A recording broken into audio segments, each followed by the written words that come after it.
Halo. Kembali lagi bersama saya Ale is back di Cerita Dulu. Siaran santai tapi nyentil sampai ke hati. Selamat pagi, selamat siang, selamat sore, dan selamat malam. Tergantung Anda melihat dan mendengar siaran ini kapan.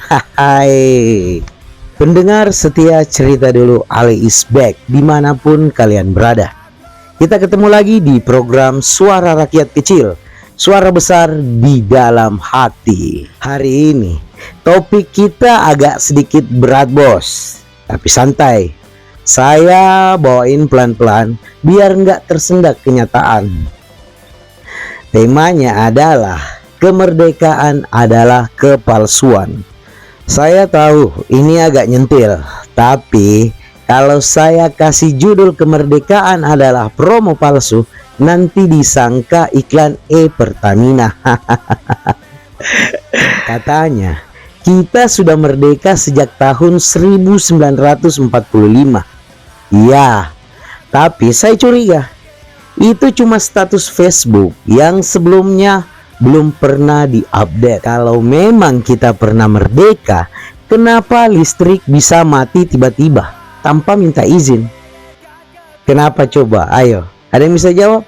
Kalau memang kita merdeka, kenapa beli cabai sekarang rasanya kayak mau beli saham? Kita ini merdeka di kertas saja, tapi di dompet kita masih jajahan cicilan. Dulu penjajah bawa senapan, sekarang penjajah bawa notifikasi yang isinya tagihan Anda telah jatuh tempo agar segera melakukan pembayaran. Ngaco.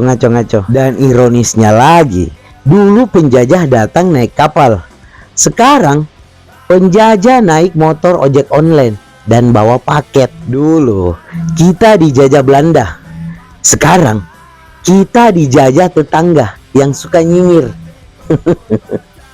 Dulu nih ya, Belanda suruh kita untuk kerja rodi, dan sekarang tetangga yang suruh kita untuk ikut arisan biar rame katanya, biar lebih akrab dan lebih dekat. Dan kalau telat bayar arisan, wow, rasanya lebih menegangkan daripada dipanggil tentara atau polisi. Bayangin coba gimana rasanya ketika kamu ada di posisi itu. Dulu penjajah narik pajak buat negaranya, dan sekarang pajak ditarik buat, ya entahlah buat siapa dan entah kemana. Saya nggak mau ngomong banyak ya, takutnya siaran ini tiba-tiba diputus.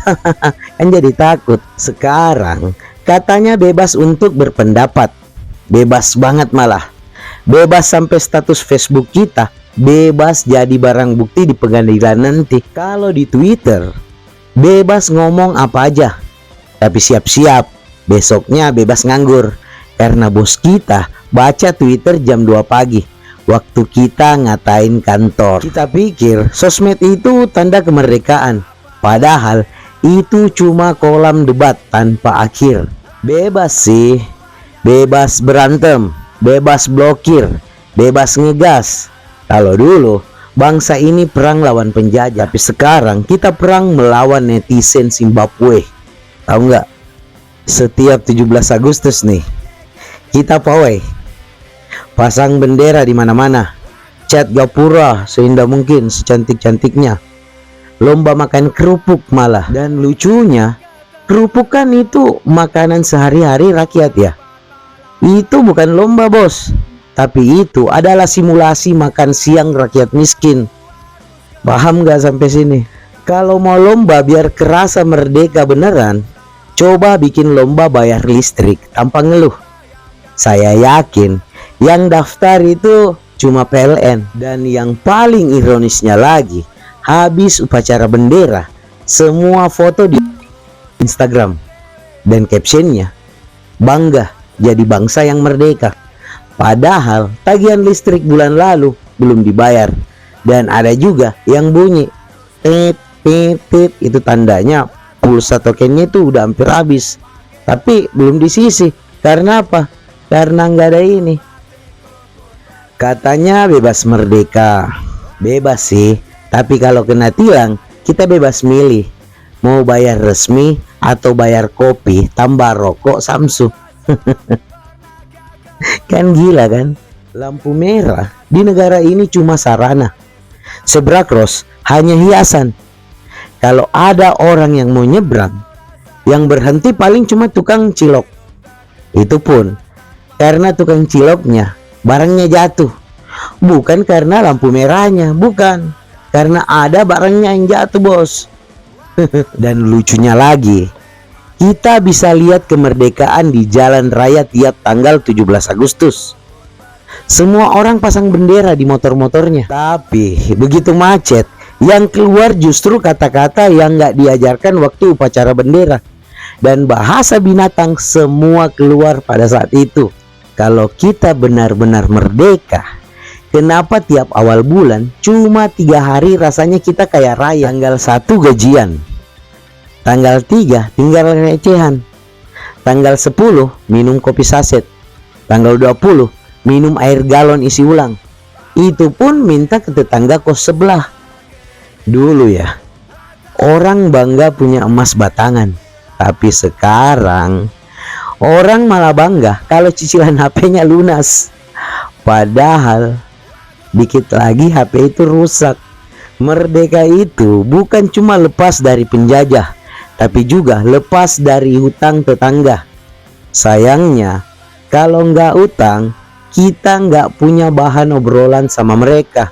Jalan-jalan ke pasar Senen beli terasi sama terong Belanda. Katanya merdeka sejak tahun 45, tapi isi kulkas masih kayak zaman penjajahan Belanda yang isinya cuma amunisi dan bahan peledak. Naik sepeda ke Tanah Abang, pulangnya bawa baju batik. Katanya merdeka setara dan senang, tapi yang senang cuma pejabat politiknya aja, yang sengsara ya masyarakatnya. Ini lucu kawan-kawan. Kita tahu kemerdekaan itu kadang cuma slogan, tapi kita nikmati juga. Kita tonton upacara bendera sambil ngemil bakwan, upload fotonya di IG, dikasih caption, bersyukur kita merdeka. Padahal listrik di rumah udah 3 kali di reminder sama PLN. Gila nggak tuh? Jadi pendengar cerita dulu alias back dimanapun kalian berada, kemerdekaan itu indah di lagu, manis di pidato, megah di TV, tapi di warteg harganya tetap sama. Nasi sayur plus tempe 12.000 bos. Ke pasar beli kelapa, kelapa dibelah jadi 2. Katanya merdeka jiwa dan raga, tapi hati kita masih dijajah berita bohong yang sama lagi dan lagi. Jadi sebelum kita mengakhiri perjumpaan kita kali ini, saya mau membacakan sedikit curhatan dari salah satu pendengar kita yang tak ingin disebutkan namanya. Seperti ini curhatannya dari kami rakyat jelata. Katanya kita sudah merdeka 70 sekian tahun yang lalu. Bendera merah putih dikibarkan, lagu kebangsaan dikumandangkan, para pejuang berpeluh darah demi satu kata, yaitu merdeka. Tapi merdeka untuk siapa? Karena di kampung kami anak-anak masih sekolah sambil menahan lapar. Di kota orang tua antri minyak goreng seperti antri beras di masa penjajahan. Harga sembako naik, gaji tak kunjung cukup, dan setiap keluh dibungkam dengan kata sabar. Ini demi stabilitas negara kita. Oke? Kalau kita benar-benar merdeka, kenapa tanah kami diambil atas nama pembangunan? Kenapa nelayan diusir dari lautnya sendiri? Dan kenapa petani dilarang menanam benih yang diwarisi dari kakeknya? Kalau benar-benar kita merdeka, kenapa rakyat takut berbicara? Kenapa kritik disebut penghinaan? Kenapa orang miskin dianggap beban? Padahal mereka yang menggerakkan ekonomi dari bawah. Cuma kalian saja nggak sadar akan hal itu. Bendera merah putih memang berkibar di langit, tapi perut kami masih dijajah harga yang tak masuk di akal. Dan itu terjadi lagi dan terus terjadi. Lagu kebangsaan memang kami hafal, tapi suara hati kami tak pernah sampai ke telinga pemimpin. Kami berdiri di bawah tiang bendera setiap 17 Agustus, menggenggam kepala menunduk hikmat, bukan karena hormat pada kemerdekaan, tapi karena leher ini masih terikat utang dan lutut ini lemah menahan beban hidup yang tak kunjung membaik. Merdeka mungkin itu hanya cerita indah di buku sejarah, karena bagi kami rakyat kecil, kemerdekaan hari ini hanyalah kepalsuan yang dibungkus oleh pesta kemerdekaan yang berbalut penderitaan masyarakat. Itulah tadi suara hati yang paling dalam dari rakyat jelata.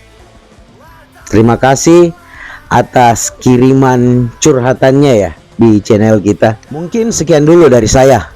Tetap setia di Cerita Dulu alias Back. Sampai ketemu lagi di acara berikutnya. Cinta tanpa bunga, rakyat tanpa anggaran. Saya alias Back undur pamit. Assalamualaikum warahmatullahi wabarakatuh.